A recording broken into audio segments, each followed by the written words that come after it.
जय महाराष्ट्र। मी राज Partey, Maharashtra Navnirman कामगार सेनेचा उपाध्यक्ष।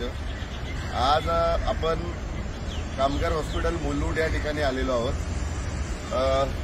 मुंबईचे जेवढे कामगार हॉस्पिटल आहेत तर त्याचा कॉन्ट्रॅक्टर चेंज झालेला आहे। नवीन कोणतरी संभाजीनगरचे आहेत, त्यांनी हे टेंडर भरलेलं आहे। आता टेंडर भरलं, कॉन्ट्रॅक्ट मिळालं, पण आता ह्या महिला ही मुलं जी आहेत ही गेले अनेक वर्षापासून इथे काम करतात। ह्या महिलांचं काम आहे भांडी घासणे, पेशंटला जेवण देणे, हे सगळे काम करत आहेत। आज एवढे वर्ष काम करत असताना सुद्धा हा नवीन कोण ज्याला टेंडर मिळालंय तर त्यांनी इकडच्या जवळजवळ 17 लोकांना कामावरनं काढलंय। त्यांना कारण सांगण्यात येतं की तुम्ही 10वी पास नाहीयेत, तर तुम्ही 10वी पास असाल तरच तुम्हाला कामावर घेण्यात येईल। आता ह्या महिला ही मुलं एवढ्या वर्ष काम करतायत आणि मला एक गोष्ट कळत नाही, हे महाराष्ट्र शासन जे आहे, आरोग्य मंत्रालय आहे, तर हा कोणता कायदा आहे की एकतर हे सरकारी जेवढे कामगार हॉस्पिटल आहेत त्यामध्ये ते कधी स्लॅब डोक्यावरती पडेल आणि काय हे पत्तर आहे बघा। बिल्डिंगच्या कंडिशन इकडे बघा तर जिकडे तिकडे घाण आहे। मी गेल्या वर्षी पण इकडे येऊन आंदोलन केलेलं। आता ह्या महिला एवढ्या वर्ष काम करतात, भांडी घासायचं काम करतात आणि पेशंटला जेवण द्यायचं काम करतात, तर ह्यामध्ये 10वी पासचा काय संबंध आला?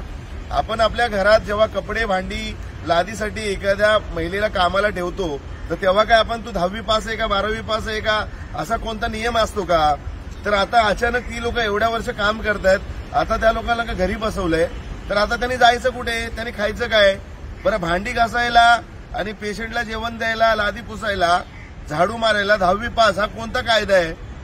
तर आता मी वरिष्ठ अधिकाऱ्यांशी कामगार हॉस्पिटलच्या ह्या मुलुंडच्या बोललेलो आहे। त्यांना 2 ते 3 दिवसाचा वेळ दिलेला आहे।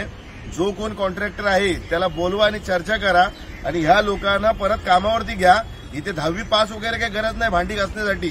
आणि 2-3 दिवसात जर ह्या लोकांना कामावर नाही घेतलं तर महाराष्ट्र नवनिर्माण सेना आणि महाराष्ट्र नवनिर्माण कामगार सेना या मुंबईमध्ये जेवढे कामगार रुग्णालय आहेत आणि त्या ठिकाणच्या लोकांना जे घरी बसवले 10वी पास नाही म्हणून, तर त्या सगळ्यांचा एकत्र घेऊन तुमच्या विरोधात जोरदार आंदोलन करण्यात येईल। आणि महाराष्ट्र नवनिर्माण सेनेचं जे काय आंदोलन असतं आणि त्याचा परिणाम काय असतो तोही तुम्हाला सगळ्यांना कळेल, असं त्यांना मी समजूत दिलेली आहे।